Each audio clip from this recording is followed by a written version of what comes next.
If you're thinking about getting a new car, you may be trying to decide if you should buy or lease, and there are a lot of things you should take into consideration before you make that decision. So Corey Blake from New Horizons Credit Union is going to tell you what they are. And first, Corey, I'm going to ask you to explain how the leasing process works, and also tell us about some of the benefits of leasing a car. Okay, well, first off, when you buy a car, you pay for the entire cost up front for the vehicle, regardless of how many miles you drive it. Now, when you lease a car, you're only going to be paying for the portion of the vehicle's cost that you actually use up during the time that you are driving it. But you never really own a leased car. I totally understand that. And also, if you're somebody who likes to get a new car every few years, I know I've leased a vehicle before, this might also be a good option for somebody like that. Exactly, but that doesn't necessarily mean it's going to be the cheapest option. That's true. When you lease, the car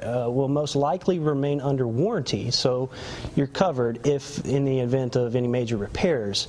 A lease may come with a lower monthly payment compared to purchasing the same vehicle with a typical loan terms. You pay lower sales tax on a lease car as well, since you're paying the taxes on the piece of the car that you're actually used up. So if you're somebody who's going to be driving, let's say you are living in Pensacola, you drive to work in Mobile, maybe you should think about buying rather than leasing. A lease may end up being more expensive or require thousands of dollars up front. If you have a long commute to work or do a lot of long distance driving, you may have to pay a lot of money because the mileage restrictions on the lease, going over that limit can cost thousands. Yeah. Terminating the lease early can be costly. If you don't own the car, you're generally not allowed to make changes or modifications. So if you're one of those fast and furious types, you're out of luck.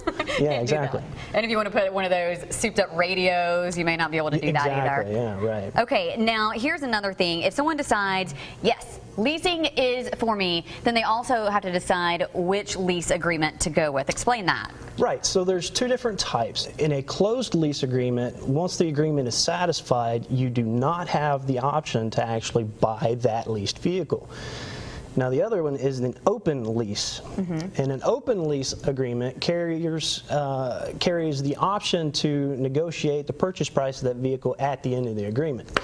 But in the end, there's really no right or wrong answer, and it's up to you and your driving habits and how you use the vehicle and what your budget is. A lot of things to consider, really and truly. So if you're out and you're looking for a new car, really think about the things that Corey has just mentioned and take them all into consideration before you either buy that new car or lease it.